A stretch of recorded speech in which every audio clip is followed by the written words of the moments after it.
speaker for the day, and you've already heard her voice, but just to give you a little bit of a background, Beth recently joined the center as the Pennsylvania director. She has been working in water resources for over 20 years, specializing in stormwater management, watershed planning, applied GIS, and wetland science and permitting.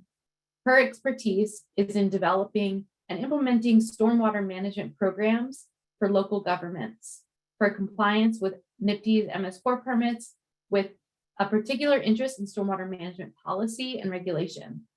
She is a Bachelor of Science in Geoenvironmental Studies from Shippensburg University. So I'm going to turn it over to you now, Beth.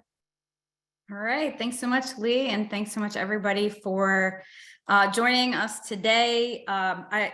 Hopefully for those of you that are new to the NPDES MS4 permit requirements, this isn't too overwhelming, and hopefully for those of you that have a little bit of experience with it, you'll be able to glean some new information from it.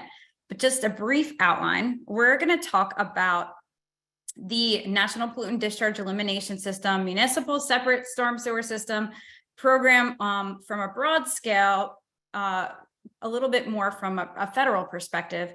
And then we're going to take a close look at Pennsylvania's MS4 program. And then we have Chris Abrupta from Rutgers University as our guest speaker today that's going to highlight New Jersey's MS4 program, which just had a new permit come out. So I'm sure that a lot of folks that are on here that work in New Jersey are very interested in his presentation.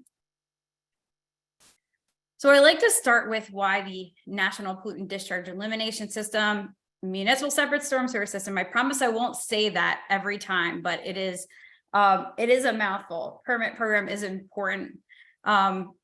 It really is important because the goal is to reduce pollutants into the storm sewer systems and into our streams. So municipally owned storm sewer systems, and we're talking about roads, and then the pipes that the stormwater runoff goes into, and then ultimately the outfalls that discharge into our streams. So it's designed to protect water quality and these resources that we all enjoy and use, either recreationally or, as drinking water resources, et cetera. I know we had a lot of people chiming in that they are a fan of kayaking or fishing, or even maybe just walking alongside our resources. So it is a really important requirement. And so for those maybe people from municipal perspective that have the permit requirement as a municipality, it is a requirement. It's a state and federal requirement. So if water quality isn't important to you, which I think it's important to most of us, the fact of the matter is it is required. And in Pennsylvania, the program's administered by the Pennsylvania Department of Environmental Protection. New Jersey, it's administered by the New Jersey Department of Environmental Protection. And overall, it's enforced by EPA, the Environmental Protection Agency, on a federal level. So there are, potential violations that can be assessed and penalties that can be issued to municipalities if you don't comply with the program elements. So just with a lot of industries, it's a very heavy acronym laden field and permit program. So I just said a mouthful a bunch of times, and I'm probably over the course of this presentation going to shorten it up a bit. And for those of you that are familiar with this permit, it's kind of like you're used to it. But I just wanted to give at a glance some of the frequent acronyms that we deal with. And there are multiple different types of NPDES permits regulating point source discharges into streams. And that includes industrial, wastewater, and stormwater discharges from construction activities. So there's lots of different NPDES permit programs, and they all kind of work parallel and in tandem with each other. But the permit we're talking about today is the Municipal Separate Storm Sewer System permit. So just municipally owned storm sewer system. To give an idea of what that is, the definition from the EPA website is a conveyance or system of conveyances that are owned by a state, city, town, village, or other public entity that discharges into the waters of the U.S., designed or used to collect or convey stormwater, for example, storm drains, pipes, ditches, etc., that is not a combined sewer, so doesn't have, you know, sanitary sewer also flowing through it, like some of the older infrastructure in the city of Philadelphia, and is not part of a sewage treatment plant or publicly owned treatment works. So not sanitary sewer, just stormwater, rain from the sky going down into our pipes, into inlets, storm drains, into pipes, and then outfalls into our streams. So through this process, stormwater can get polluted by running off into, you know, into the inlets, and is commonly transported through the storm sewer systems and then often discharged untreated into our local water bodies. To prevent harmful pollutants from being washed into MS4s, permittees are required to develop these stormwater management programs. And in Pennsylvania, there are 6 minimum control measures that are required to be implemented, and there are best management practices under these minimum control measures. So best management practices can be things that are non-structural, like public education and outreach. When we're talking about minimum control measures, they tend to be kind of these soft activity-based things, but they also can refer to an actual stormwater facility, like a basin. And so when we talk about post-construction stormwater management, or PCSM, a stormwater BMP is an actual basin, rain garden, swale, that type of thing.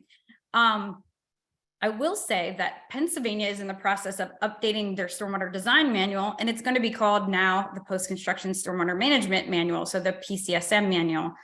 And post-construction stormwater management is required for any type of land development, and I'll get into that in a little bit more detail, over certain thresholds. There could be earth disturbance thresholds if it has to do with an NPDES permit for construction activities, or it could be an impervious surface threshold. So stormwater BMP is a term for stormwater facility. And in the new DEP manual, they're probably going to be talking about it in different terms, like stormwater control measure, SCM. But for now, I'm going to be talking about BMPs. We'll wait till that new manual comes out in the next month or so and take a look at that. Another acronym we'll be throwing around here is O&M, operations and maintenance of these stormwater BMPs, which is really critical. We require them to go in. We want to make sure they function long-term. And then illicit discharge detection and elimination, which is also one of the critical components, is IDD&E. And we'll get into that also in more detail later.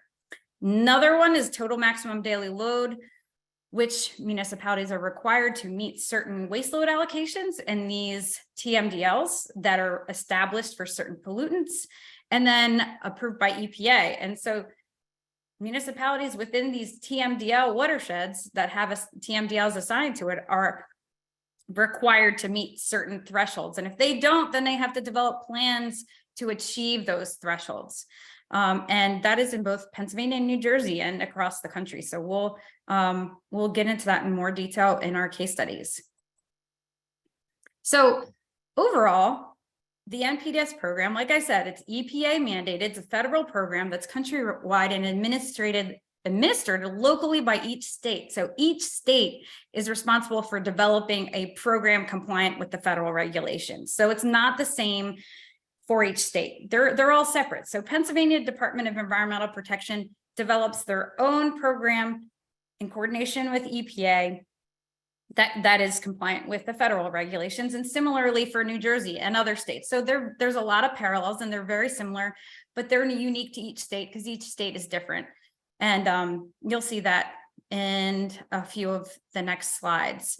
There are approximately, now this is based off of EPA's website, which is maybe slightly out of date, 7,250 permitted MS4 communities across the United States. That includes both large and small MS4s. So what's a large MS4 and a small MS4? In 1990, phase 1 of the MS4 regulations regulated large cities and certain counties with populations of 100,000 or more to obtain NPDES permit coverage for stormwater discharges. So there's about 855 large MS4s. That's like the city of Philadelphia. And then 1999, phase 2 of the MS4 regulations were passed. And that required small MS4, so smaller communities, to get an MS4 permit.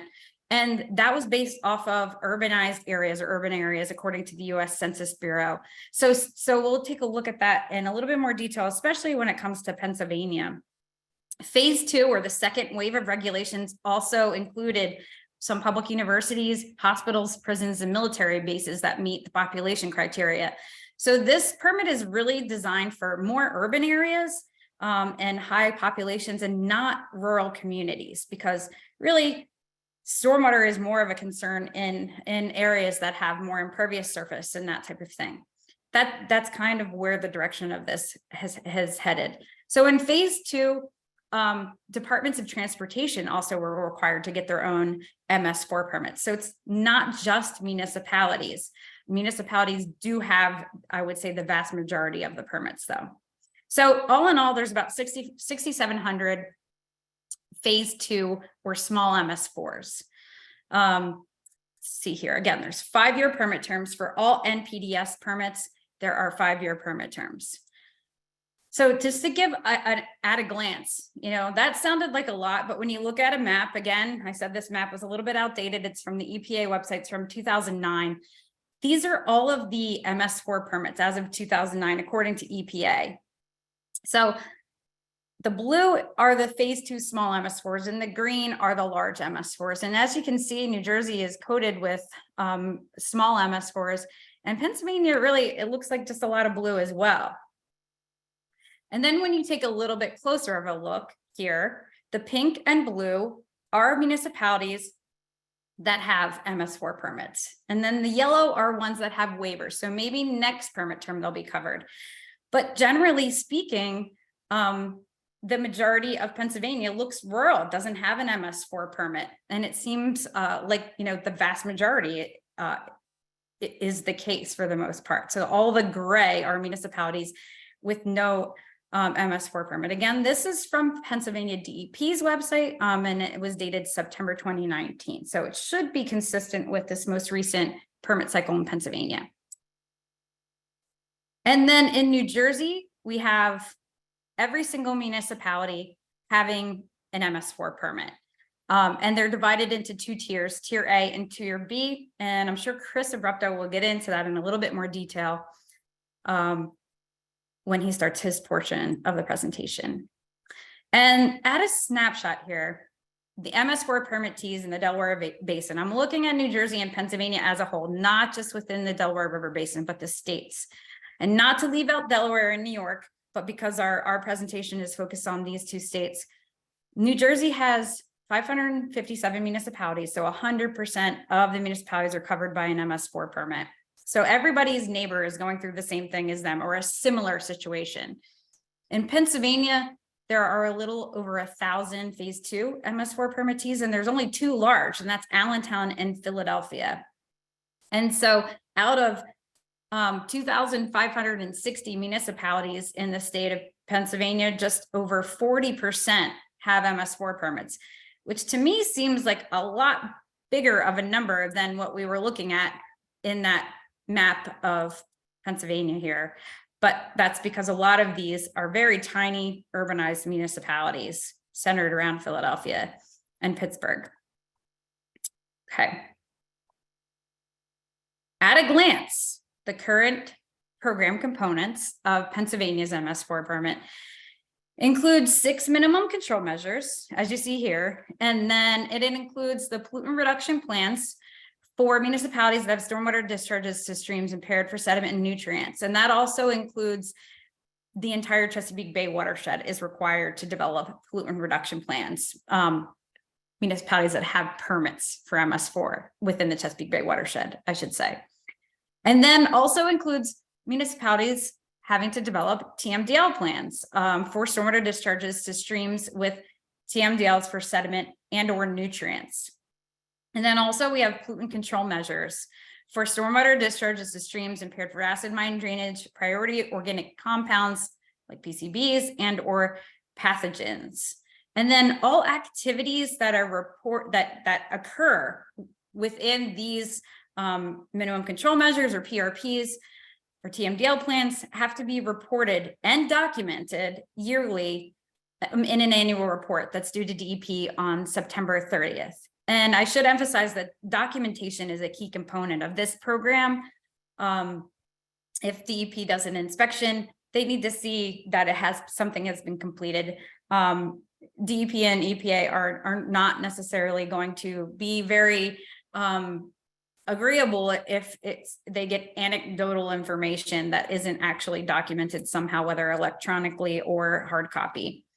I know in Pennsylvania, DEP tries to conduct inspections once per 5-year permit term and then issues violations for noncompliance, while EPA conducts audits at random and will issue fines and penalties when they do conduct an audit. And that happens far less frequently.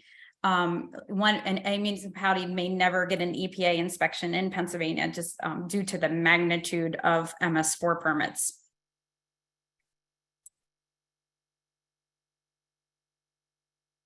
Okay, so just quickly differentiate between total maximum daily load plans and PRPs, and then pollutant control measures. TMDL plans and PRPs address sediment and nutrient impairments of streams, and it requires developing a plan to identify projects to design and implement. So there's actually shovels in the ground that are required as part of the TMDL plans and the PRPs. Pollutant control measures are required for streams that are impaired for metals and pH from abandoned mine drainage, pathogens, and PCBs. And this is more of a research and enforcement exercise than it is shovels in the ground. You're not putting projects in to reduce PCBs. It's an information seeking exercise and reporting to DEP. All right, a history of the MS4 permit. It started back in 2003 with implementing the best management practices under the 6 minimum control measures. And that permit cycle extended beyond, you might notice, beyond 2008 to 2013. So that ended up being more than 5 years. That permit was administratively extended for several years as they were waiting to iron out a few things. And when I say they, I mean DEP and EPA. And then the second permit round was a continuation of those minimum control measures, and they added total maximum daily load requirements. But those municipalities that had TMDL requirements for sediment and nutrients, there wasn't necessarily concrete methodology specified in the permit in terms of what was required for the TMDL plans. A lot of municipalities may have developed a plan. DEP approved maybe a handful, but didn't really enforce the implementation of TMDL plans during that permit round. And so in the current permit round where we are right now, we had a continuation of the minimum control measures. Then they added the pollutant reduction plans, the pollutant control measures, and then DEP also gave some additional guidance and methodology on developing TMDL plans. And so that's where we are right now. Looking at minimum control measure 1, in Pennsylvania, we are required to have written programs for public education and outreach. Pretty much every minimum control measure has to have a written program identifying, what your objectives are and how you're going to achieve them. And they have to be reviewed and updated, reviewed annually and updated as needed. Similarly, they have to have a target audience list throughout the municipality or the MS4 community. And that has to be reviewed and updated annually. And then each municipality has to publish at least one educational item per year.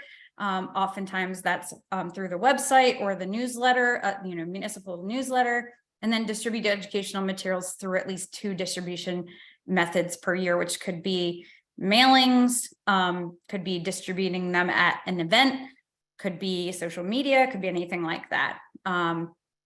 And we have an example of an educational video over here that a community did actually at my previous place of employment. That's my daughter that was in this stormwater educational video. A minimum control measure 2 is public involvement and participation. Also required to have a written program for this. Again, so there's a lot of documentation for this program. You have to have the written program. All of your annual reports have to be made available to the public. Some municipalities elect to do that on their website. Some just elect to do that upon request. through their, like, it doesn't even necessarily have to be through the right to know process, just request. And then you're required to have public input on your ordinances, and actually a big component of the MS4 permit requirements this year, where a lot of municipalities had a due date to update their stormwater ordinance by September 30th of this year. So some are still working to update that, even though maybe their due date was September 30th. And I know in the Southeast region, DEP said that's fine as long as it's reported. They can't necessarily agree to extend your due date, but as long as you're working towards compliance, it seemed efficient. You're also required to have a public meeting on your stormwater management program once every 5 years, and that's the minimum requirement in the permit. I think it's important to make sure that the residents and community and constituents are updated a little bit more frequently, because a lot of municipal resources are used to develop and implement the stormwater management program as part of this permit. And so I think it's important to keep them updated more frequently than once every 5 years. And so it shouldn't be a problem for most communities to meet that requirement. This MCM also involves stream cleanups and planning events in coordination with other organizations like watershed organizations. That's very important to extend across municipal boundaries.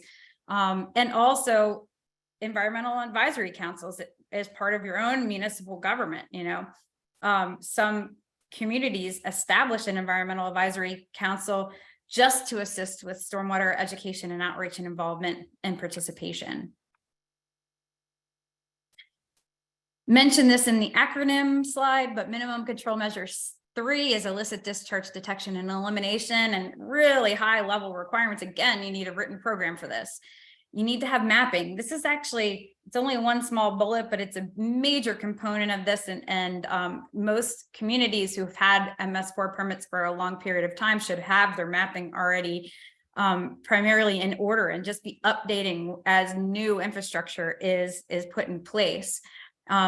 Also dry weather outfall field screening. And that's a little bit of a mouthful as well, but you're required to have your roads, your storm sewer system mapped, and outfalls mapped, the point at which your stormwater enters the stream. And so you're required once every permit term to conduct an inspection of those outfalls during dry weather conditions, which the definition in the Pennsylvania permit is greater than 48 hours after a runoff producing event. If there's no water coming out of that outfall, you're good. If there's water coming out in dry weather conditions, it could be potentially pollution. So you have to assess that discharge for pollution, maybe possibly submit to a lab for testing, and investigate further, and then eliminate that discharge through your ordinance that prohibits non-stormwater discharges. So we talk about what illicit discharge is. Basically, that's anything that's not stormwater that's entering your storm sewer system. There are some exceptions to that, and DEP lists that in the permit, and that is what is also should be listed in your ordinance, what can be allowed. To kind of go back up to that second bullet, municipalities also should be identifying where your priority areas are for outfall field screening and monitoring, and what the procedures are for that. So areas that maybe you have repeated illicit discharges, or you have older infrastructure that has a potential for failure, these should be viewed as higher priority and screened more frequently. Potentially, you have to have procedures written up for that and submitted to DEP. You also have to have a public reporting mechanism for illicit discharges that has to be well advertised on your website. So if a resident stumbles across an illicit discharge, say there's paint dumped into an inlet, and they need help with reporting that, they should know where to go if they go to a municipal website, and figure out how they can report it. Is if there's a phone number, if there's a form. And I know that Pennsylvania DEP has been really adamant about having a way to report it outside of business hours, because a lot of municipalities will say, hey, you can call our township office building and we'll help you. Well, what if it's after 4 o'clock or 5 o'clock in the evening and they have an illicit discharge? Does it just wait till Monday morning? or what do they do? So there has to be a mechanism for that. And then there's also an educational outreach component to this minimum control measure, which also overlaps with the first one, which is public education and outreach. So there's a little bit of overlap in this permit. Okay, here's an example of a community that has their mapping on an interactive web map app. And we've noticed that a lot of communities are starting to do this more and more. I wanted to share this because it's not required to have an interactive web map app, but it certainly is helpful to staff and to residents and constituents. So if you have a consultant or you in-house have maintain your GIS system, for DEP's, from DEP's perspective, you need to submit a hard copy map of your MS4 or a PDF. But this is very helpful in order to, not only just track illicit discharges for MS4 permit requirements, but in conducting BMP inspections, click on that star right there. You can access the plans right from the interactive map and also the operations and maintenance agreement. So this township happens to be proactive and pretty transparent. I just wanted to show people that those types of resources are very helpful. And we've gotten feedback from DEP and inspections that they do prefer that. I shouldn't say prefer. They wouldn't appreciate that probably, but they appreciated having access to that during the inspection. It certainly helped streamline the process. So minimum control measure 4 is construction runoff control, erosion and sediment control, basically. And in Pennsylvania, the statewide program for issuing NPDES permits for stormwater discharges, like the chapter 102 people refer to as construction permit, it largely satisfies this. There's a couple of checks that are put in place in the permit. You just have to make sure that if a land development comes into your municipality that's over an acre, that you also share that information with the conservation district. That typically does not happen where, a municipality is going to approve a land development without the conservation district knowing and issuing an NPDES permit for construction. But that's a check that needs to be in place according to this, this minimum control measure. Other than that, there's a bunch of boxes in there, and you really you don't have to do anything as an MS4 permittee because it's handled through that statewide program. Similarly, minimum control measure 5 for post-construction stormwater management, there's a portion of that NPDES permit for stormwater discharges associated with construction activities. That satisfies this permit requirement. However, there are still other things that the municipality has to do, and this ends up taking up a lot of an MS4 permittee or community's time if you're actually doing it properly, which a lot are at this point, I believe. You have to have an ordinance to make sure that you are requiring stormwater management for a certain threshold of earth disturbance. And in some communities, they take it a step further and they're establishing impervious service thresholds that exceed the statewide NPDES permit requirements. They want this low impact development. They want you to emphasize that. That's kind of a soft requirement still at this point. But more importantly, and actually a lot time consuming is establishing and maintaining your stormwater BMP inventory for those BMPs that have been constructed as part of NPDES permits for construction that were issued after March 10th, 2003.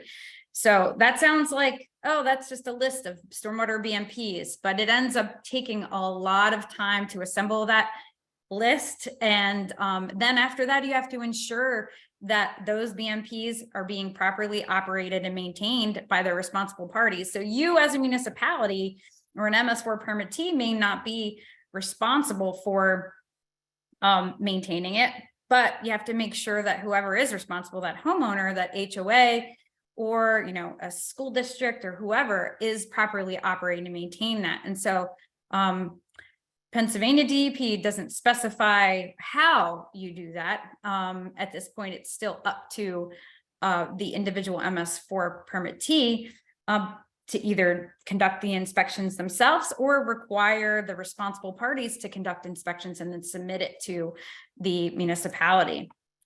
And that's that either whichever route you take, it's time consuming. So you want to make sure that whatever you select, you're going to get good information from, to make sure that these stormwater best management practices are functioning properly, the basins and rain gardens and swales and everything that I mentioned earlier. So moving on to the last minimum control measure, pollution prevention and good housekeeping is really focused around the operations of a MS4 permittee of the municipality. So making sure that what you're doing doesn't actually contribute pollution to a storm sewer system in the streams. So that's things like in the picture here, you see that there's an uncovered dumpster with trash spilling out. So, you know, dumpsters need to be contained, everything covered. A lot of it is common sense, but you'd be surprised at what isn't actually being happening when DEP conducts inspections. Similarly, another example we always kind of go to is salt storage, making sure that all salt's contained under cover and it's not running off into your storm sewer system. You have to have a written operations and maintenance program describing how you handle all of these procedures. And then you have to have an inventory of municipally owned facilities and the activities that you do within your municipality. So, you know, how do you handle oil changes? Do you outsource them? Do you take your municipal vehicles to a garage? Do you do them at your public works facility? What do you do with the spent oil? All of that type of thing needs to be documented, and you have to know so that you can communicate that to DEP so they know that you're not contributing to pollution. And you have to have a written employee training program and then do annual employee training each year. And so getting employee training is really important. One of the, I think, things that a lot of people aren't aware of is it's not just public works that needs stormwater training or MS4 training. It's administrative staff, it's police, it's other personnel, anyone that may have to deal with a stormwater issue that is reported to your MS4 permit should have some sort of annual training. And these trainings are great, and you should report this in your annual report, but you really should have a training that is specific to your procedures in your municipality, because not everybody is the same, and not everybody has the same procedures and processes. Okay, shifting gears to the pollutant control measures. Talked about this earlier as municipalities that discharge, that have outfalls that discharge to streams that are impaired for metals or pH associated with abandoned mine drainage, pathogens, or priority organic compounds or PCBs. So this is the research kind of exercise and reporting to DEP. And there was increments that were required on a yearly basis. So the first year after your permit was issued, you had to do a storm sewer shed map. So that's Pennsylvania DEP's fancy word for, you know, basically a drainage area map to your outfall that discharges to the stream that's impaired. So you have your drainage area map, your storm sewer shed, and then the next year you had to identify potential sources of that pollutant within those storm sewer sheds or within these polygons here, you know. So we're talking like for pathogens, we might be looking at like, you know, say you have a horse farm, not to pick on horses, but, you know, that seems to be something that tends to be a little bit more prevalent. Or maybe you have a park where you might have people that are walking dogs, that type of thing. For PCBs, you might be looking at, you know, industry and particular,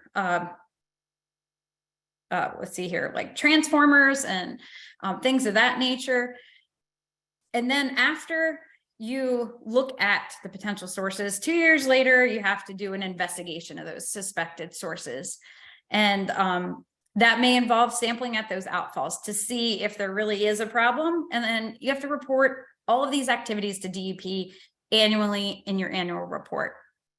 And the one thing that's missing from this is really greatly summarizing it, but for pathogens, you might have to implement a dog waste ordinance if you find that there is a problem.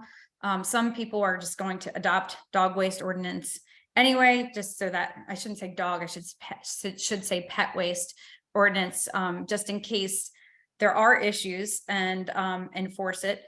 And then for PCBs or pathogens, you might have to use your ordinance to eliminate illicit discharges. So, if you do discover something.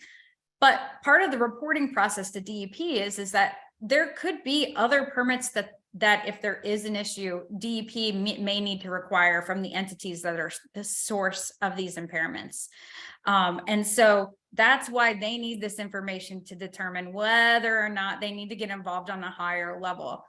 So pollutant control measures, and again, a lot of these topics, they could have their own an hour-long presentation on, but that's just a very high-level summary. And similarly for total maximum daily load plans, I mentioned earlier, this is projects in the ground. So you have to propose projects that will reduce the pollutant. And in this case, we're talking sediment, phosphorus, and or nitrogen to a TMDL stream by the amount set in an EPA established report. For this permit term, that was, they only requiring that you reduce it by 10% for this 5-year implementation period. But ultimately, for the long term, which is undefined at this point, they want you to accomplish the percent reduction goals that are in that EPA report. So I've listed some examples of projects below. And in this photo right here on the left is important because the source of the sediment and nutrients, for the majority of what DEP is talking about, is coming from our stream banks, this type of erosion that you see here, this exposed bank. And so that is the source. The sediment that is leaving this during rain events is the source of the pollution that we're really trying to address. So the uncontrolled stormwater running off from impervious surfaces that may never have had stormwater management historically is the source. That volume of water is the source of this stream bank erosion, which is causing the sediment to enter our streams. And so that's why we're looking for volume control in these TMDL plans. Pollutant reduction plans, if you look at this, it's very similar. The only difference between a pollutant reduction plan in Pennsylvania and, primarily, I mean, if you get into the weeds with the methodology, there's some differences, but is that there aren't long-term goals established. Right now, we're just looking at 10% sediment reduction and 5% phosphorus and 3% nitrogen. But generally speaking, DEP has put out what they, a presumptive approach that if you meet the 10% sediment goal, then you're good. So similarly, it can be achieved by the same types of best management practices, rain gardens, basin retrofits. This is just very small sampling. And the components that are required for your TMDL plan and your pollutant reduction plan are public participation, your mapping, which includes storm sewer shed delineation, so the drainage area delineation of those outfalls that discharge to the streams impaired for sediment and nutrients. And then from there, calculating your existing pollutant loading. If you have a TMDL, that's already calculated for you, but you might need to reestablish your baseline loading depending on what methodology you use. And then you're identifying potential BMPs. And then through that process, you're using desktop review, potentially field investigation. You should be doing field investigations for site suitability, and you're coordinating with appropriate municipal staff for potential BMPs. People that may know, is this on township-owned property? I should say municipally owned property. Is this private property? Is that landowner going to be willing to work with us? That type of thing. And then after that, you're selecting these BMPs, you put that into your plan and you achieve the minimum required reduction of 10% for the 5-year permit term. Then you had to identify the funding mechanisms that you plan, how you plan to fund this. And DEP did not want to see a grant that had not yet been obtained as your funding mechanism. They wanted to see a definite source. That's too up in the air. And then you also had to identify your responsible parties for operations and maintenance. So the majority of municipalities that had these requirements have already gone through this process, and this is the components that were required. Once these plans were approved, a 5-year implementation period start. I will say in the Southeast region, we still have some municipalities that don't have plans approved and haven't started implementation yet, though the permit cycle was started in 2018. But the majority are in implementation right now. And the earliest ones, their 5-year implementation period is set to expire here soon. Okay. So everybody says it's great. Well, there's all these requirements. This is like super overwhelming. What happens if we just don't do it? I don't know how many times that I've gotten this question, after I go through this presentation at a municipal board meeting or something. It's like, okay, well, what happens if we just don't do it? Well, a lot of things could potentially happen. I mentioned earlier that EPA audits and DEP does inspections. EPA issues fines. What are the chances EPA is going to come and get you? I don't know. I can't really say. Probably not very high. They're not visiting every single MS4 community in Pennsylvania, that's for sure. But DEP is conducting inspections regularly. And, if they issue violations, that can impact your ability to get a different type of DEP approval. It can impact your ability to get funding through DEP for other projects like Growing Greener and that type of thing. So you don't want to have violations.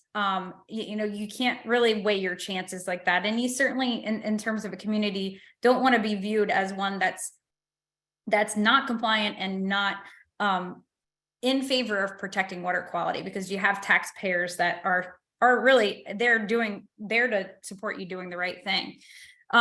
So when they come to do an inspection, what are they looking for? I should say that DEP has issued a relatively new inspection form that's on the Pennsylvania DEP e-library.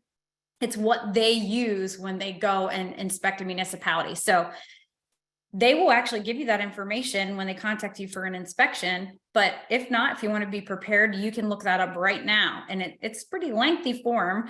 I think it's about 14 pages or something like that, but it's worth looking through to make sure that you're good. The more transparent you are, the more you have your information accessible on websites, the more you report an annual report in an organized fashion and providing that documentation, the better off your inspection will go.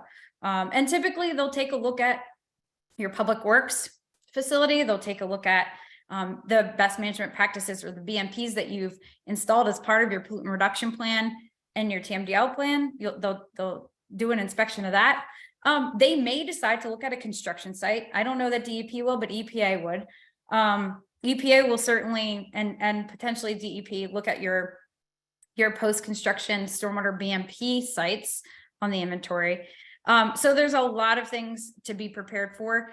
But if you are compliant with, the permit, you shouldn't be worried. And DEP is really there to help municipalities comply. They want the state program to be successful. So they're there to really, support MS4 communities. And so I wouldn't view them as the bad guy necessarily. They're your friend. So tips for compliance, just quick tips. Designate staff for specific activities. This sounds really common sense, but a lot of times this doesn't happen in MS4. And MS4 tends to involve lots of different people from lots of different departments. So you might, need to have a person that is the center point, the contact person, but they might not be able to handle everything. Everybody needs to know their responsibilities. And I think that can't be emphasized enough, including, how much your consultant is going to be doing if you have a consultant. Not everyone is lucky enough to have enough staff in-house to be able to handle the entire MS4 permit program. And then I mentioned earlier, always document what you're doing. Documentation is key, even if you don't have to submit the documentation as part of your annual report. You need to have it in case it's requested by DEP or EPA. So just always document. And as part of documentation, take photographs. And if you're doing follow-ups, take photographs from the same spots so that you can track progression of things, whether it's a BMP, and you have an erosion issue on the berm of a basin and you're trying to monitor that, whether it needs to be addressed or, or if it's an illicit discharge at an outfall, that type of thing. And then the word track here is probably not the best word, but track illicit discharges. One of the biggest things that we see is that municipalities will get calls of people reporting an illicit discharge, but it doesn't register that it's an illicit discharge. And then it needs to be reported for MS4. It'll just be like, oh, so-and-so, I found this oil spill over here and blah, blah, blah, blah, And so it gets lost in people's email. There needs to, you need a centralized location to list. When I say track, I mean list where your illicit discharges are, because when you report at the end of the year that you did not have any illicit discharges in your municipality, that's kind of like a red flag because there's got to be something, and you want to make sure that you adequately document that, and then make sure that it goes through the proper procedures as detailed in your illicit discharge detection and elimination program. Okay, so then the next permit cycle in Pennsylvania, you might have noticed when I went through that earlier slide that the current permit was from 2018 to 2023. Well, here we are. It's about to expire March 15th, 2023. And DEP is not ready for another permit cycle yet. So we have been notified, I think within the last couple of months, that DEP has extended this permit cycle for 24 months administratively to March 15th, 2025. So right now we're working, DEP's assembled a work group for the state. We're helping to provide some input, hopefully, for the new permit.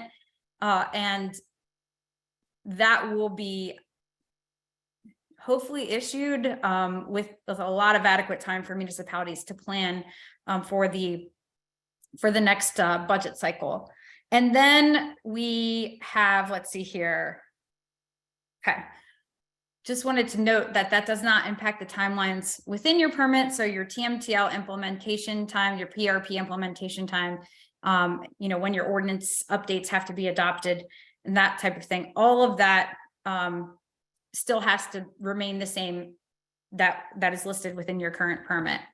It also doesn't impact the expiration dates of waivers in individual permits. So if you have a waiver, which is not too many waivers in the scheme of things, you still have to submit an NOI and a renewal of a waiver within the proper time frame. So keep an eye on those timelines. Still, you're still going to have to go through that process. So that is where Pennsylvania is currently. There, like I said, DEP is working with EPA on the new permit, but we have New Jersey that has a brand new permit, and I'm going to introduce our guest speaker, who's Chris Abrupta, and I think he's got his volume and audio all figured out now. Beth, yes, you're good. Oh, awesome. Great. Thank you. And Chris is the director of the New Jersey Water Resources Research Institute, an extension specialist in water resources with Rutgers Cooperative Extension, and a professor with the Department of Environmental Sciences at the School of Environmental and Biological Sciences in Rutgers University. Dr. Abrupta leads a highly specialized staff from the Rutgers Cooperative Extension Water Resources Program to identify and address water resources issues by engaging and empowering communities to employ practical science-based solutions to help create a more equitable and sustainable New Jersey. So welcome, Chris. Okay, can I share my screen? I guess Sure. I'd like to do it because I added some slides while you were talking, Was I talking for that long? Yeah, like forever. I'm very envious of Pennsylvania's permit. So. Okay, good. We should talk more. So it says I can't share screens. Why can't I share my screen? Can you? I think Lee can help you. Yep, I just went ahead and made you a co-host, so you should be able to share it now. Okay, great.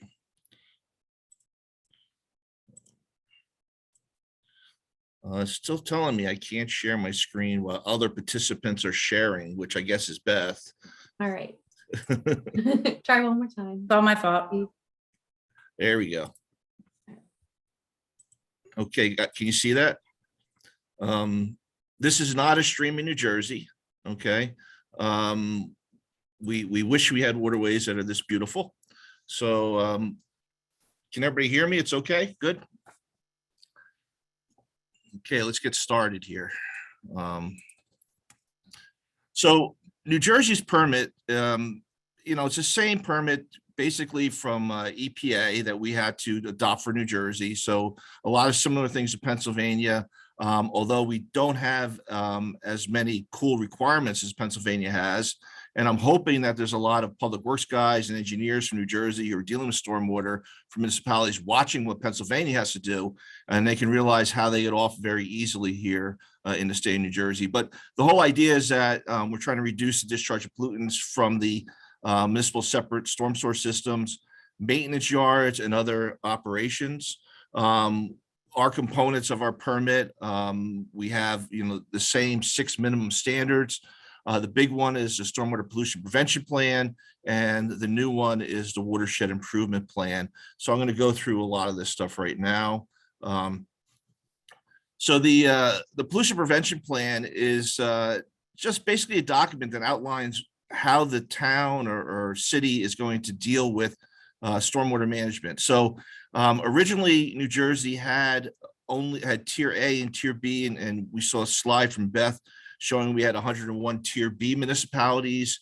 Those were the more rural municipalities, and they had to do less for their stormwater MS4 permit.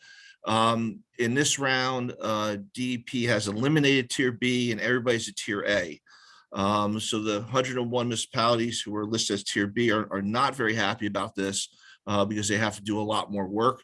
But everybody always had to do this plan. Now that the new tier A's, the former tier B's, have a little bit longer time to do it. They give you a template to fill out. So they have this fillable template that we look at, and it's available online, and it's pretty easy to use, and everybody can download this. I think this is one of the resources I provided in my resource list. The other thing that has to happen here, and you'll see on this first page, you have team members, and there's a stormwater program coordinator. They've kind of formalized that process a little bit more now. I don't know if this was originally part of it, but now the stormwater coordinator has to fill out this form, and it becomes a more formal process. Some towns in the beginning, when we first started doing this permitting, the clerk in town hall was the stormwater coordinator, or the mayor was the stormwater coordinator. People probably should not be listed as stormwater coordinators because they have really no responsibility for stormwater or very little knowledge of it. But now they've got this formal form you have to fill out. So minimum standards for public education involvement, very simple. We do have a lot of local ordinances that had to be passed. And you can see this is all the different components that go into doing a plan. They have to have a municipal website. This is a more complicated thing now, is the website. Before, the website was just basically, they had a link on their webpage to their pollution prevention plan, but now they have to have all these different items on their website, and it has to be its own web page. So really trying to make it easier for the public to have access to the stormwater information. Okay. They have an example of a website. They have a template they give you. So DEP is trying to make this as easy as possible for towns to do that. So they have this template. I'm sure the town's consultants can download this template and be glad to charge the town $20,000 or $30,000 to build a website, but you can do it yourself. It's all here. It's pretty easy to do. They're also the public education outreach component. This is a component that was carried over from the last permit. They changed it a little bit, but not much. So they give you a list of 5 different categories and different activities in each category, and each of those activities gets a different number of points. And you have to earn 12 points every year from three of the 5 categories. And here's the different categories we have listed. For example, in category 1, they have green infrastructure signage. You can get 5 points for green infrastructure signage. Well, you get a total of 5 points for each sign you install. You get a half a point, and you can install 10 signs and get 5 full points. For each sign you maintain or take care of, you get a quarter of a point. So you can add up to the 5 points. So that's kind of how these works. The points are listed next to them. This is where a lot of the nonprofit, the NGOs, are plugging in. They're doing stormwater presentations in the schools and things like that, and they're able to get, the towns are able to get points for that, provided they document it. And Beth went on and on about documentation. Very important to document everything you're doing. A lot of times when the towns in New Jersey are getting audited and they're getting dinged by DEP for not doing something, it's not because they haven't done it, it's because they haven't adequately documented that they've done it. And I think that's a big thing to think about. We do have the construction site stormwater runoff standards. Basically, just like Pennsylvania, we have a soil erosion sediment control. We have local soil conservation districts, and provided you get basically get a permit, soil erosion sediment control permit for the construction site, and you're complying with that permit, you satisfy this requirement. So this is in the MS4 permit, but very little is done by the municipality to make sure this happens. If there is sediment washing onto the road, municipality, of course, can call the soil conservation district and try to get them to come out and enforce their permit. So this is really something that kind of is very automatic in New Jersey. Then you have to comply with the post-construction stormwater management in new development and redevelopment. So this basically is, New Jersey's got stormwater management regulations that require all major development to manage water quality. They have to remove 80% of the total suspended solids that's running off of the property. Water quantity, they have to reduce the peaks of the 2, the 10, the 100-year storm. And groundwater recharge, you have to maintain 100% of the annual average groundwater recharge. So basically what this requirement is, the towns have to ensure that all major development in their town are complying with this. And if they're not, if the town grants a waiver when they're not allowed to grant a waiver for any of these requirements, the town becomes liable for that. And we've actually seen that in New Jersey, where a town-led developer go in, they didn't satisfy the groundwater recharge requirement, they weren't satisfying the water quality requirement. Developer got their bond back, they dissolved the company, DEP came in later on, found out that this happened, and now the town has to go in and retrofit that existing development with the proper stormwater control, and all that's coming out of taxpayer dollars. Okay, so very, very, very important.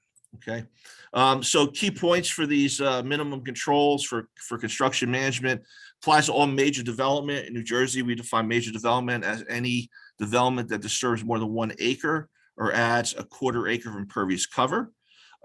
This requirement requires each town to have a municipal stormwater management plan and also a municipal stormwater control ordinance. So the plan basically talks about, how we're supposed to be managing water in the town. Once again, DEP has given a template for that. So most towns go and download that template and just kind of plug in where it says the township. They put in their town's name. A lot of towns don't even read this. They just, search and replace the template. This is why we have Pinelands regulations in the Highlands portions of New Jersey and Highlands regulations in the Pinelands portion of New Jersey, because people haven't actually read it. So anyway, so that's part of the problem. And then we have an ordinance that actually enforces these stormwater controls on major developments. The other thing that allows for is we can grant variances. So for some reason you cannot satisfy the groundwater recharge requirement on property on the site, you can do it off-site, provided the town has a stormwater mitigation plan. If you don't have a mitigation plan, you cannot grant any variances. So that's the only way you're allowed to get around any of these stormwater requirements.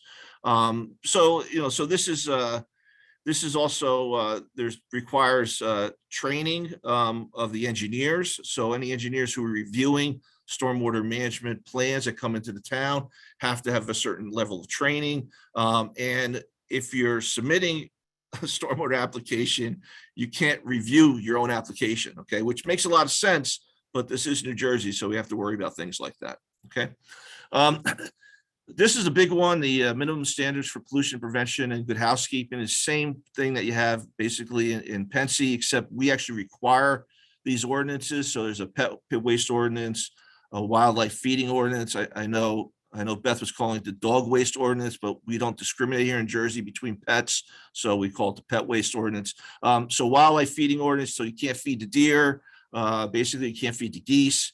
Litter control ordinance, improper disposal of waste ordinance, don't dump your motor oil down a catch basin.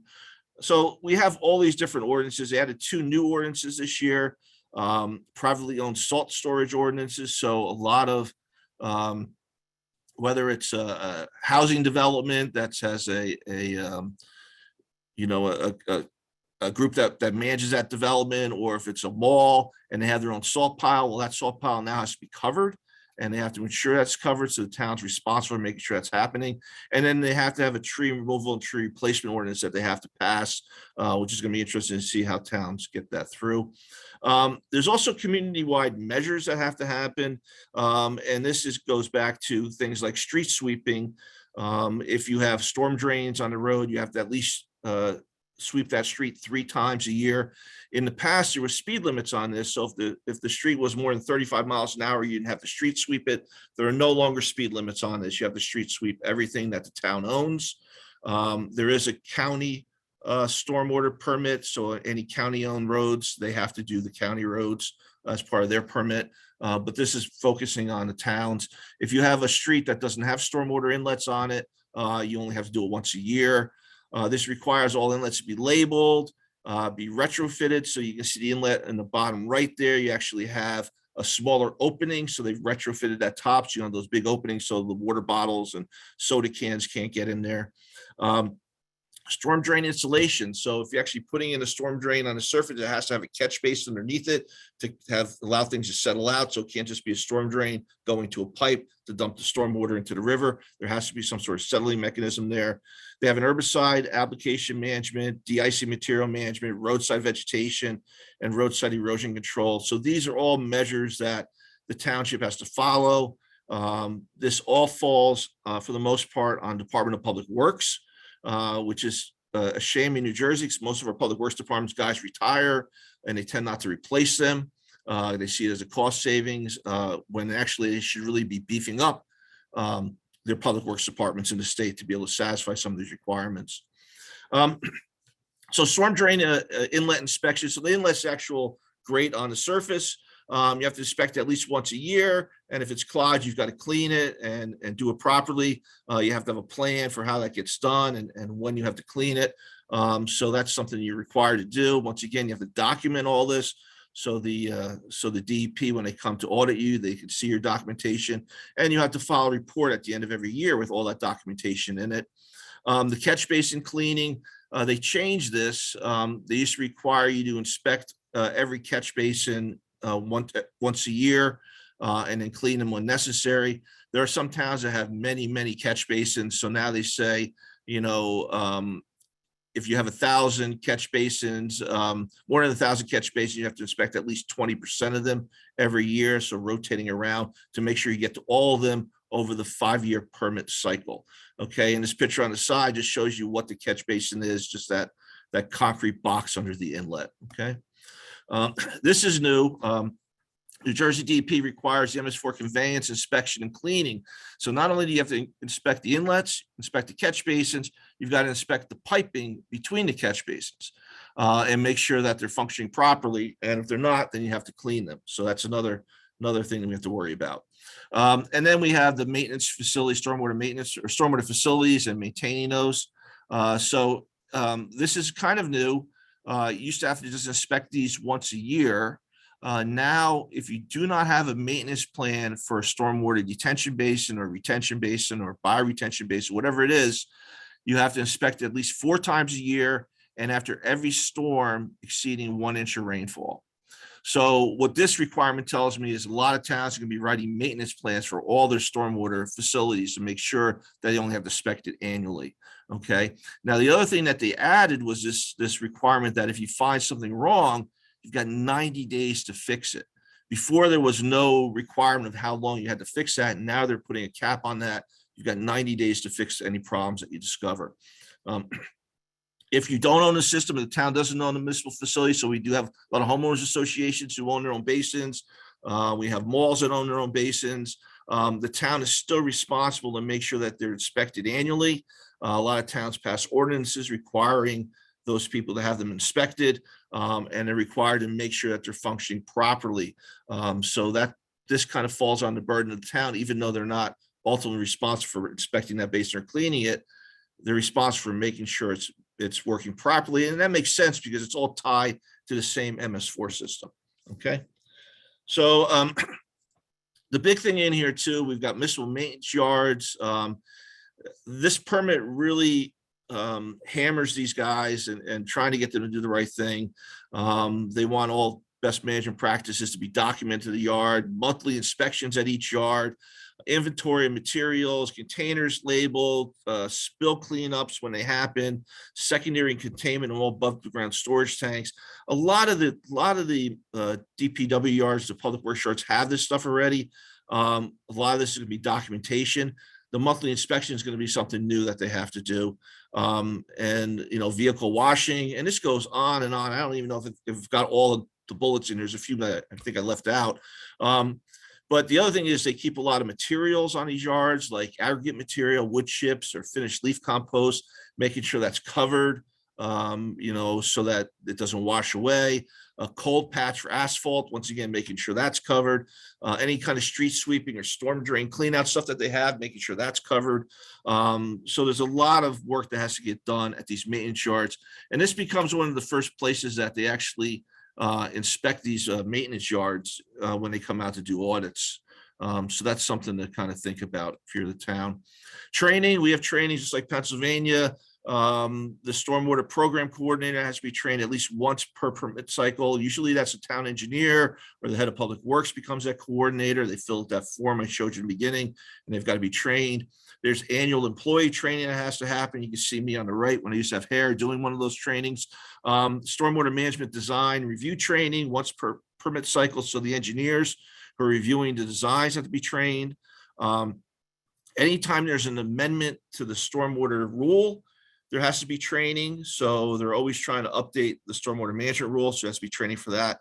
And they require training of the municipal board and governing bodies, because what we found was a lot of times developments were going through and not having the proper stormwater management controls in place because the people reviewing it on the planning board, the environmental commission, the zoning board did not understand what the requirements were.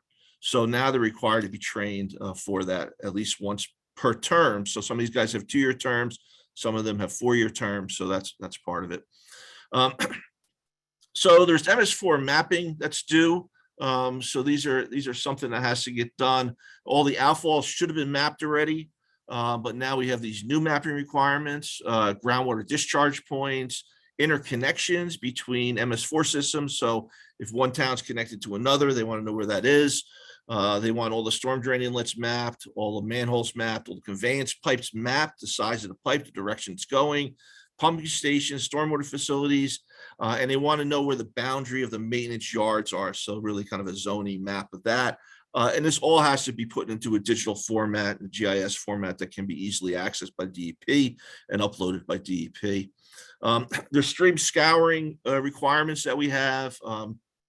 So the idea is that all the outfalls need to be inspected at least once every 5 years. Once again, depending on the number of outfalls you have to have inspected, if you have less than 100, then you should be inspecting them all in the first year or every year. And then if you have more than 100, then you can divide it down by 20% a year. Once again, if you find a problem, you've got 30 days to fix it, or 30 days to inspect new outfalls, and up to 12 months to fix any problems. This is problematic if we have an outfall that's eroding away a stream. We need to go in and put some riprap in to stabilize that. We do need to get a permit from New Jersey DEP to do that. So it's going to be difficult in some cases to get that within 12 months. So I'm not sure if DEP is going to expedite that in some way, shape, or form, but that's currently the requirement. Illicit discharge detection elimination. A lot of towns have just ignored this requirement in the past. But every outfall has to be inspected once every 5 years during dry weather. and make sure that's not flowing during dry weather. And if you do find an illegal connection, you have 12 months to fix it. Okay. So this is interconnection. And we do have a lot of this in New Jersey where, you know, a plumber came out and accidentally hooked the sanitary line into the stormwater line. You know, maybe it wasn't an accident, maybe it was, but that happens quite often. Floor drains going out to the stormwater system instead of the wastewater system. So we do see this quite often in New Jersey. The last requirement here, and then I'll be finished. We do not have the plans, the TMDL plans and the pollution prevention plans that Pennsylvania has, which are just amazing. I wish we had something like that in New Jersey, but this is New Jersey's attempt to move in that direction. So New Jersey basically is requiring that every town develop a watershed improvement plan. And the idea is to focus on water quality problems, link the MS4 contribution to polluted water bodies that are listed as impaired or have TMDLs, reduce or eliminate flooding, right? And prioritize human health and safety, environmental impacts, and frequency of occurrence. And the plan should be developed with input from residents, businesses, neighborhood, and town. So there is a big public component to this, big public input component to this. And then you can see the plan's developed in 3 phases. So the first phase is really the mapping phase. So in this case, they have 36 months to do that. The EDPA is the effective date of the permit authorization. So the effective date of this permit was January 1st, 2023. I guess that's about 10 days ago. So 36 months to prepare phase 1. Phase 1 is really putting together, you know, all the mapping requirements to this. And what's interesting about that is there's a lot that goes into this. So not just where the outfalls are located, but they want the drainage area of each outfall. So in some cases, that's not very easy to do. The receiving water bodies of each outfall, the classifications of the water bodies, the interconnections between municipalities, drainage areas for each interconnection, storm drain inlets, any TMDL that's in the town, they want that identified. They also want things like overburdened communities identified. New Jersey DEP has moved in the big environmental justice law way. They've identified different census tracts as being overburdened based on their income, race, or ability to speak English. 342 municipalities of the 565 municipalities in New Jersey have overburdened communities. So you may be in a very affluent community, but part of your town may be listed as overburdened based on the census tract evaluation. So that has to get identified. Impervious areas have to get identified. New Jersey DEP actually came out with a really good impervious cover layer, so that'll be helpful for that. And the location and ownership of stormwater outfalls, basins, infrastructures not operated by the town have to be identified. So that's all part of phase 1. That shouldn't be a heavy lift for towns. Some of it might be difficult, like drainage areas for outfalls. The second phase, prepare and submit the assessment report. This is really an assessment of projects that could be put in place to reduce pollution going to local waterways. And then phase 3 is actually how much pollution those projects would remove, looking at costs. All 3 of these phases have to have public input, very important. So this is really the only place in our permit where we go after existing development and try to retrofit it with stormwater management. We're really not even retrofitting it here. We're just identifying where it could be retrofitted. So the hope is that the next 5-year permit cycle would have the requirement to go back in and implement this plan. And that's kind of where it ends. So I'll stop there and answer any questions if you have them. Hopefully everybody heard that, right? Yeah, John, you got a question? Sure. Chris, thanks for that great overview.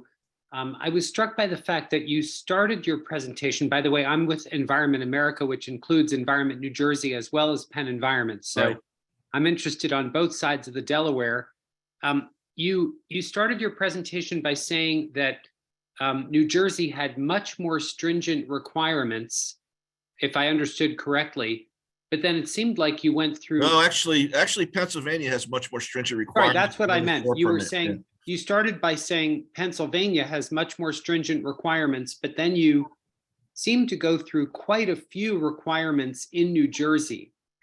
Yeah, So, I think the way I'm looking at it though, John, is that when I'm thinking about stormwater, so New Jersey's 95% of our waterways are impaired, right? In New Jersey. So they're not meeting water quality standards for one reason or another. I've been at Rutgers 20 years. When I started 20 years ago, you know what, John? 95% of our waterways are impaired, and they're still 95% impaired. So Yeah. the only way to reduce that is to go in and retrofit existing development. yeah, And- absolutely. And you guys are doing that in Pennsylvania because you've got these pollution prevention plans. You've got to reduce nitrogen and phosphorus by certain percentages. And you know, you've got all these things in there requiring people to retrofit existing development. We have none of that in New Jersey. Got it. All we're doing is street sweeping, catch basin cleaning. And while that is effective, it's basically keeping not us enough. the status quo, you know, so we So- haven't gotten any worse, but we Yeah. haven't gotten any better. So Yeah. in a nutshell, the main thing that New Jersey could do to improve its MS4 permitting would be to require retrofits of existing development. Yeah, that would be it. Yeah. Or So maybe and get I Beth think- from Pennsylvania to come here and to teach them how to do that. That might be good. So, Well, I was gonna say that I think, so what I noticed in Chris's presentation is that the minimum control measure requirements are much more clear and defined, you know, so Pennsylvania doesn't have, you know, you have to clean out your inlets a certain frequency, you know, that's all open-ended, you know, and then it to a certain extent, you know, and so that's something that I think is interesting, and I think it is more stringent than Pennsylvania in the minimum control measure type, more of the, and that would be honestly beneficial for municipalities from an asset management standpoint too, to understand what the conditions of their pipes are. But I get it. So what you're saying from like a pollutant reduction aspect is there's not like a set time frame and numeric percent reductions that right. has to be achieved. That is more open-ended on the New Jersey side of things. And so I think that there are certain aspects of the New Jersey permit. Well, and I think our public works guys actually like that requirement that you have to do this once a year or once every 5 years, because then they could budget their time and figure out how to do that. And Yep. you know, to buy, one of the municipalities I'm working with went out to buy a new street sweeper during the middle of COVID. It took them 18 months to get the street sweeper in. You know, so they missed a whole year of doing street sweeping. You know, I mean, they had their old one, which wasn't very effective. So there's things like that they have to really plan ahead. And the problem is this permit just came out January 1st. Budgets for most towns were done like last October. Yep. You know, so they haven't put the budget in to hire more public works guys, do all this. Yep. They weren't sure if all this stuff was going to go through, you know, how much this is going to actually go through. So some of the towns actually took it to heart and said, we need to prepare for this. Let's write it into our budget. A lot of towns didn't, you know. Right. That ends up being the problem too. I know that, you know, DEP said, well, we gave municipalities, Pennsylvania DEP gave municipalities 2 years or a year and a half to prepare for our last permit. But when you consider the fact that they released it like a similar time frame and municipalities hadn't budgeted for the costs associated with that preparing for that permit, they had to wait till the next budget season to do it. I mean, they didn't have the resources available. And so that crunched the time frame to like 6 months really, or something like that before you know, we're say like 9 months before things were due. And that's always a consideration for sure. Well, we're gonna see that crunch with the Watershed Improvement Plan here in New Jersey, because you got, you know, 500 and some municipalities have to do these. And there's only so many consultants in the state that are going to wind up writing these, right? So, and they're all going to get called about 3 months before they're due, you know, so it's going to be interesting to see how many people ask for extensions on that. Well, and that's what happened in Pennsylvania. So, you know, the pollutant reduction plans and TMDL plans were due September 2017 for the vast majority of permittees. Depending on whether you had, you know, an individual, there might've been some unique situations. But that ended up, that review process, they wanted the implementation period for the PRP and the TMDL plan. So people to be putting projects in during this 5-year permit cycle. But what ended up happening, and there was so much discrepancy with the planning process, not enough time that, by the time somebody got an approved plan, like I said, there's some that still don't have an approved plan and haven't started their implementation period yet. So it's not consistent with the permit period. There's a 5-year permit period, and the 5-year implementation period for the pollutant reduction projects is different. So, so there's that. And then there's municipalities that were crunching to get the plan done and just kind of threw stuff on paper to get it approved, and it wasn't necessarily the most ideal plan. And so now they're redoing it and proposing new BMPs and having to go through public participation over again in order to do that. So Yeah, so in New Jersey, we're trying to train people, and then there's this guy from Maine DEP on here who happens to. is a similar last name as you. I don't know. Yeah. I know how that happens. So yeah, so my son is up at DEP up there as an engineer. But we do a Green Infrastructure Champions program here in New Jersey, where we train people about how to identify green infrastructure opportunities and how to write green infrastructure feasibility studies. And we're thinking that a lot of this will feed into these watershed improvement plans. And we hope that gives people in the community an opportunity to kind of participate in this, and not just let the consultants go and do what they always do. Let's build something under the parking lot here, and really kind of look at how we can optimize how we can use green infrastructure, throughout the state to really address some of these issues. So I want to pull up a question since we have John with us. A question you asked earlier, which was if you could elaborate on EPA's residual MS4 permit designation, as Region 1 recently did. And I don't know if you want to expand on that question, John, while you're on camera, but I believe that was a question for Beth.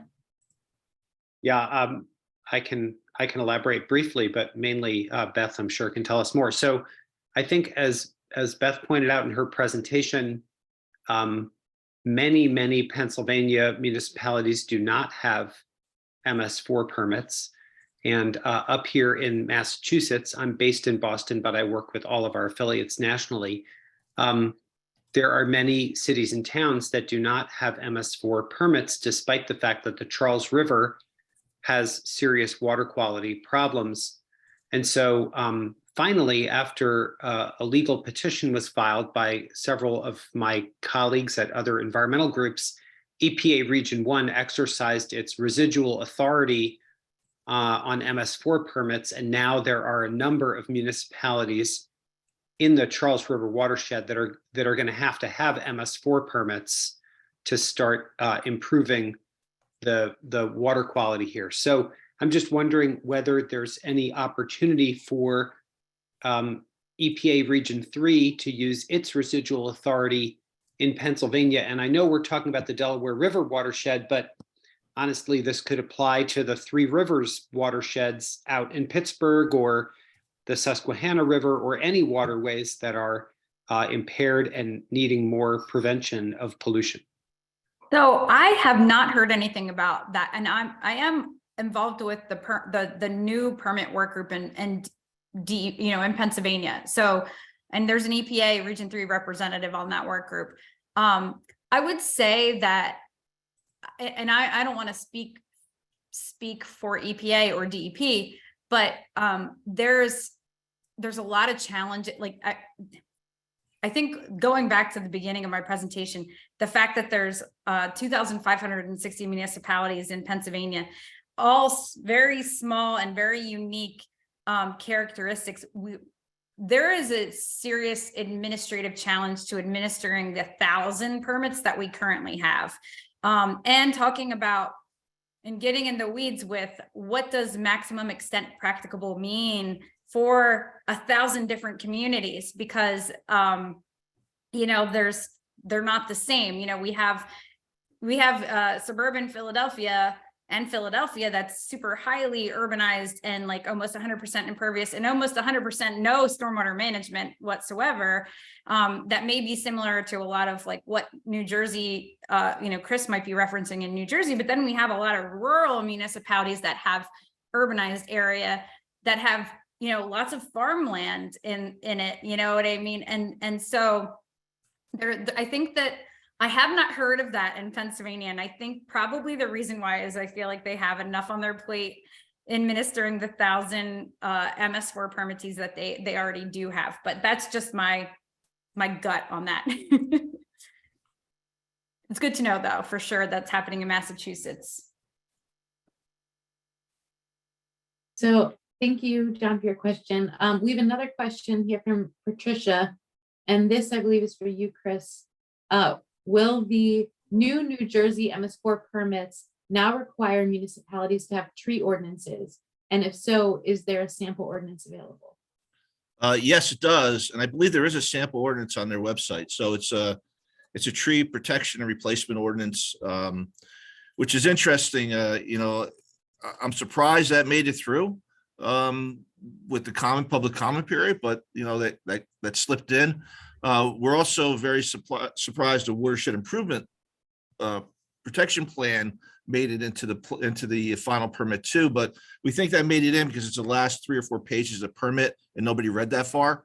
So we think that's kind of why it went through. So that goes to show you, if you want something, you really want something bad in the permit, make it the last couple pages. No one's going to do it, so. Interesting. Yeah, DEP's got a website, and you go to their website and you can download their I'm pretty sure they have a sample ordinance for that tree ordinance, so. All right, thank you. We also have some conversation that's been going on about the public education and outreach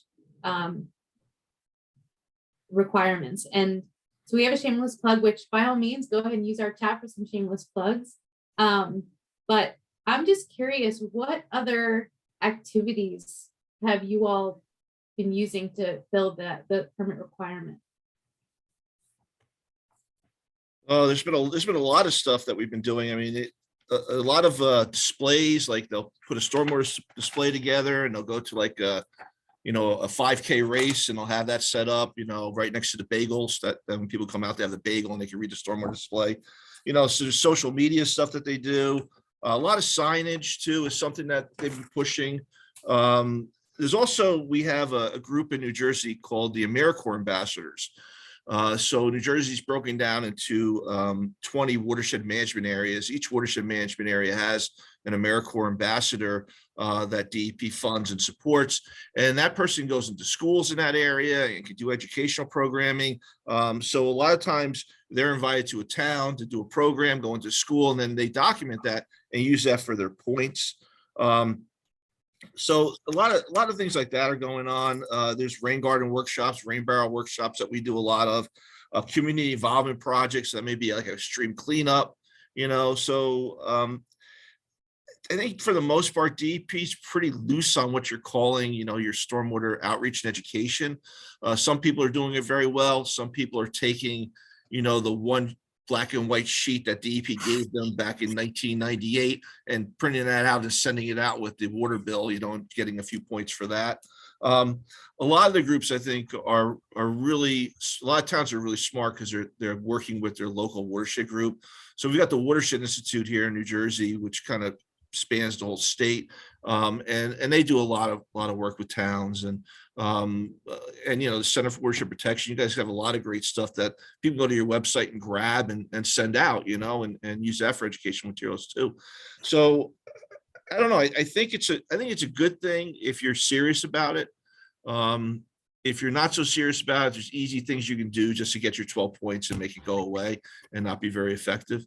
But it's a shame because you have these great AmeriCorps ambassadors, and they're young people like right out of school who are just really excited about making a difference. And why wouldn't you take advantage of that and grab them and pull them into your town to get them to help educate people? And they'll do most of the work too. Yeah, they do most of the work, and they'll document it for you too, right? Yeah. We have to do all the. I'm the AmeriCorps Watershed Ambassador for Water Management Area 13, which is the Barnegat Bay watershed. And Yeah, we have to do all the documentation to complete the program. So essentially, if you just collaborate and answer people, the bare minimum is answer the email, and they'll do all the rest for you. So, but yeah, Yeah, some people are too lazy, can't even answer the email. yeah. There you go. I do like the point system that you have for education and outreach in New Jersey, and it sounds like it's a little bit more than what Pennsylvania's minimum requirements are. So I like that too.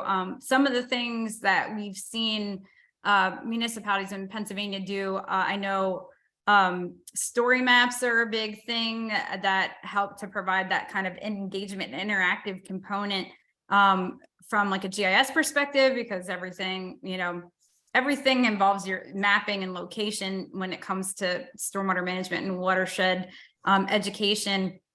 And then, we had some municipalities doing some, doing that video, for example, that was during COVID when we couldn't do the community events, so that we normally do with the rain barrel painting and the Enviroscape demonstration. So we did a video, and that was all we could do. So we do see some good education and outreach. And then I think Brian Winslow is on the call from Christina. He's with Brandywine Red Clay Alliance, but he kind of heads up the Christina Watersheds Municipal Partnership that provides a lot of education and outreach for municipalities in Chester County that are part of the Christina Watershed TMDL. So again, like you said, partnering with watershed groups as well as establishing EACs, because in Pennsylvania, if we don't have the I'm not familiar with the ambassador program, Right. But there are plenty of residents that live in municipalities that are just wanting to do something to volunteer and help with environment related topics, and sustainability has become a big thing, but stormwater is one too. So that they tend to direct, municipalities tend to direct their EACs to minimum control measures 1 and 2 for education and outreach and involvement participation. So another question that we have here from Faith is, if a town has an overlay variance, does that alleviate the stormwater requirements? I'm sorry, can you say that again? This sounds what? An overlay variance, and I don't know, Faith, if you're online and want to elaborate on that question a bit. Yeah, we have a large section of Long Branch that has a variance for an overlay area. And it seems like they don't have to comply with the new stormwater rules. So there are areas in New Jersey that are like redevelopment areas that get off from the certain requirements, like they don't have to do the groundwater recharge because they're very urban area and they're worried about pollution getting into the groundwater table. So there's different things like that happen, but every major developer has to comply with the stormwater rules in some way, shape, or form. So there's no waiver where you can't, this section of town doesn't have to comply with the regulations because we want more housing development there.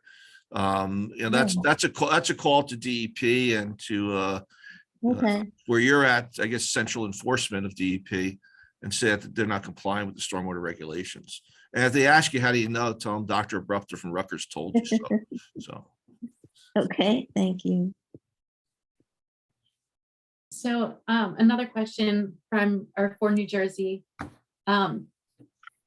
Are New Jersey municipalities required to make all MS4 mapping available to the public? Yeah, everything's supposed to be posted online. Yeah, so it's all going to be put online. I'm not sure how accessible it'll be, I deal a lot with GIS, and sometimes layers are put online, you go to download them and they're not really what you were expecting, but I can imagine, I have already downloaded some stormwater outfall mapping that has been online, mostly just printouts of where the outfalls are. But supposedly everything's supposed to be digital now and you can access it all. And I think DEP wanted it that way so they could begin creating big maps for the entire state. I'm not sure what kind of computer they're going to put that on. I don't think it'll work on mine, but it'll be interesting to see a map in New Jersey with all the stormwater outfalls. That'll be something amazing to see, because I'm sure we have quite a few. So another question would be, or I believe for New Jersey is, will it be required to work with other towns on the in the watershed to make the watershed improvement plan? I don't believe so, but it'll be recommended, I'm sure. But yeah, I mean, we tried as a state to do regional stormwater management planning. We had it written into our regulation in 2004. A bunch of us had developed regional plans across watersheds based on watersheds across towns. So some plans had 3 or 4 towns, some had 9 towns in it. And then when it was all submitted to DEP, they didn't have the capacity to review it. So at that point, EPA had come out with the watershed protection and restoration plan document, and they said, why don't you turn it all into that? And that way it wouldn't, because the way the regional stormwater management plan was required. So if DEP approved it, we could have more stringent requirements for that watershed in that section of town. So you do a watershed, a regional stormwater management plan because a certain section of town floods all the time. And then we do a plan and here's how we're going to fix that. And anybody who builds this town has to comply to a higher standard. And we had all this set up, and DEP said, well, we don't have the capacity to review all the engineering behind that. So we're going to make you change into watershed protection plan and improvement plan. So yeah, so that was disheartening. So really in New Jersey, we do things on a town by town basis. And even at Rutgers, we do these green infrastructure feasibility studies, and we do them on a township basis, even though we divide the town into its sub watersheds. So you go into the plan and see, well, what practices are recommended in this section of town, which is this portion of the watershed. But we do it for the entire town. We find mayors get very aggravated when we tell them that, hey, we want you to do all these practices in this corner of the town, but nothing over here. That's a great way for them to get not reelected, so that becomes something to think about. That's true. And so if they're not, in Pennsylvania, they're not required, they didn't require, multi-municipal collaboration for pollutant reduction planning or TMDL planning, though, the watershed doesn't end obviously at a municipal boundary. And there have been some examples of regional collaboration in Pennsylvania on pollutant reduction planning. And we're going to be participating in a panel discussion at a Watershed Institute conference that talks a little bit about collaboration. So I know that it seems like there are a couple of potentially some watershed improvement plan collaborations in the works in New Jersey too. So that might be somewhere to kind of get some information on that and what's happening in New Jersey and Pennsylvania, if there are any examples that may be able to translate. It is a challenge dealing with many small municipalities that have their own agenda, can't determine where to put practices within their own boundaries, let alone partnering beyond. So I think that it's really important to have a county level or a regional level champion for it, and then also have an adequate amount of time to plan for it, and then show the numeric or the cost effectiveness of doing so, the hard number. So yeah, that would be the goal, I think, for collaboration, but it's not always practical, I don't think, for some. So I'm going to ask if anyone has additional questions. And while you're thinking, you can add them to the chat box or raise your hand, whatever is fine. But what I'm going to do is launch the quiz, and that might spark other questions, but this is just an optional check your knowledge type of quiz. If you do want a CEU or PDH certificate, this is a requirement. I'm going to go ahead and launch it. Take it at your own time. It's launched like a Zoom poll. So it should pop up on your screen.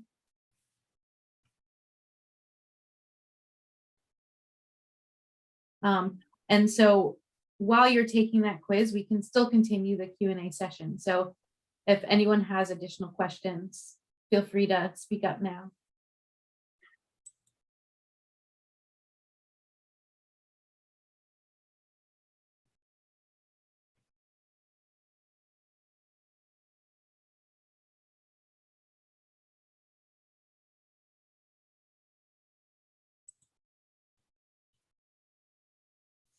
All right, what I'm also going to do is I'm going to share my screen again and talk about the next training in the series. Give you an idea of what comes next. So I'm going to go ahead and share my screen.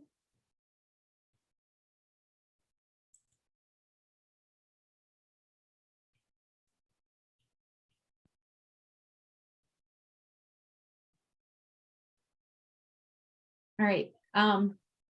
So I hope you enjoyed this one. Dr. Abrupta and Beth, I think it was excellent, very informative. I hope all of you who joined us today felt the same.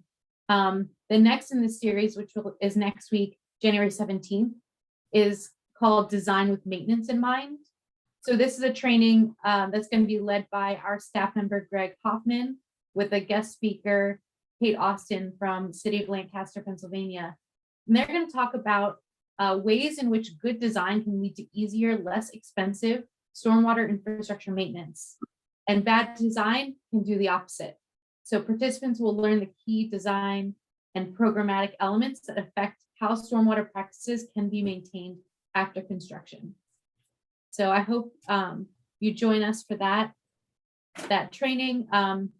Again, if you haven't registered, it's that flyer that has all the training topics on there. You can go ahead and register that way. If you want more information, you can also feel free to contact me.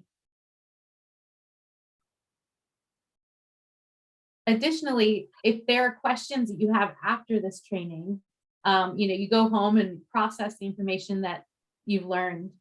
We're going to have drop-in office hours, and that's going to happen the Thursday after each training, hosted by that week's CWP staff presenter. And so Beth will be there this week, and you can bring up any questions that you might have.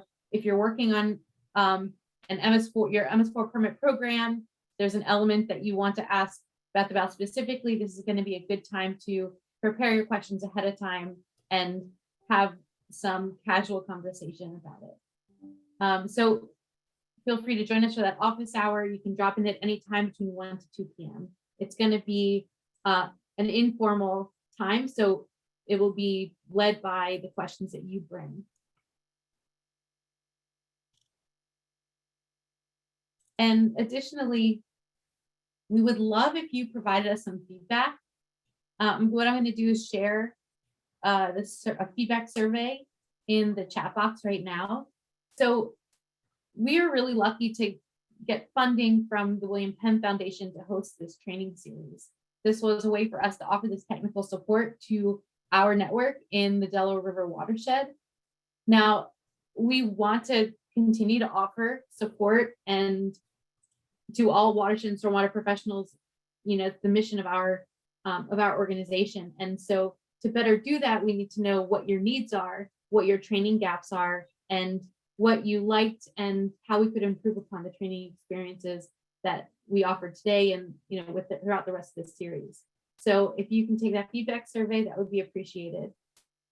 We can also use that to hopefully get funding to offer more of this type of training to you at low to no cost, which has been really exciting for us. If you can't make the office hours, feel free to reach out to our presenters. I'll share their contact information, or Beth and Dr. Abrupta, feel free to place your contact information in the chat box.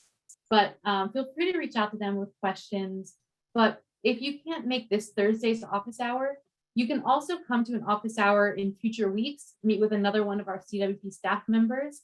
And they're very knowledgeable about all things, the basic information. And if they can't answer your question, they can also direct you back to Beth.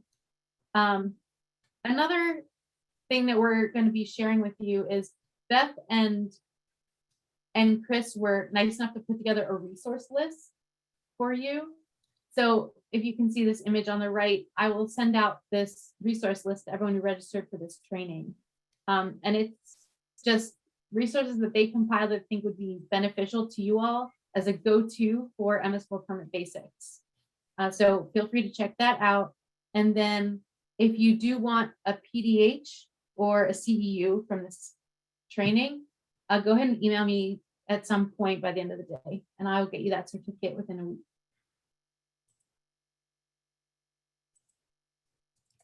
And as I mentioned earlier, I would tell you about our membership.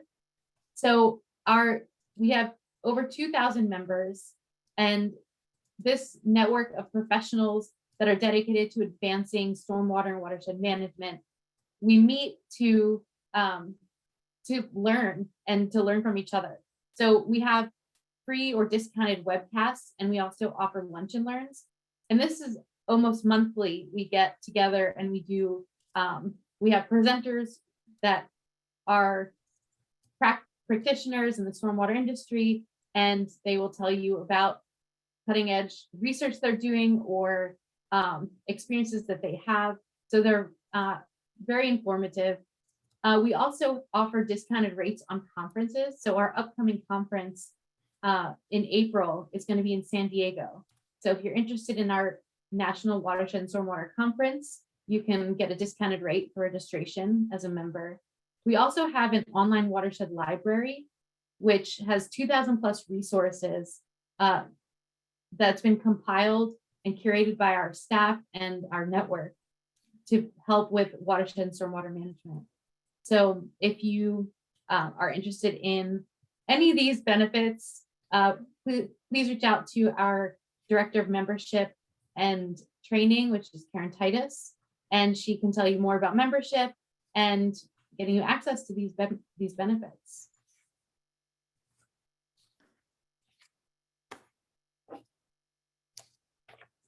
So we still have a couple of minutes to answer questions, but to ask and answer questions, but I just wanted to put up Beth and Dr. Christopher Abrupta's contact information on the screen.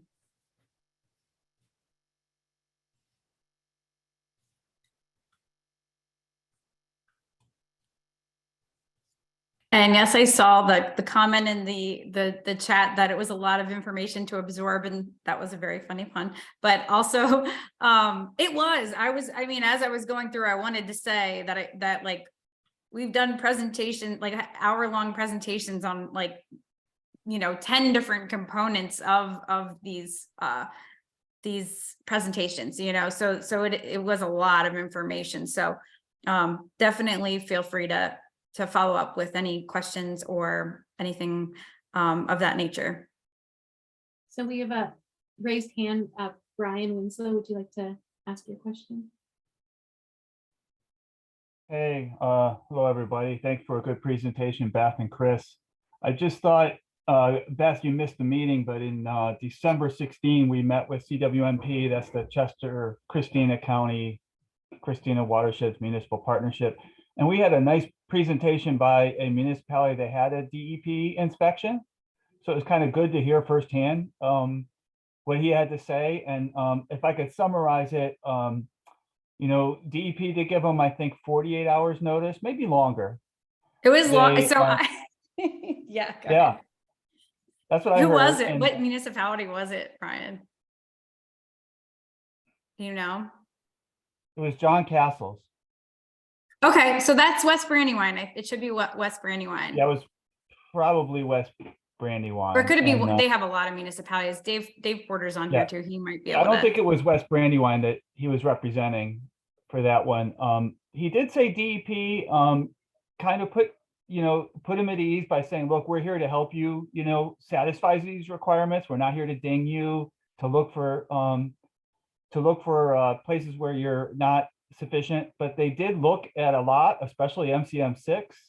They looked for documentation. They actually walked around the building looking in, lockers and things. So they were pretty thorough, but they were trying to be helpful. And I think that was kind of put a lot of people in the room sort of at ease, but also put them on notice that they are doing these inspections. And, Krista Brown and Beth Mahoney had said that. So I just think it's probably worth for Pennsylvania people to know that,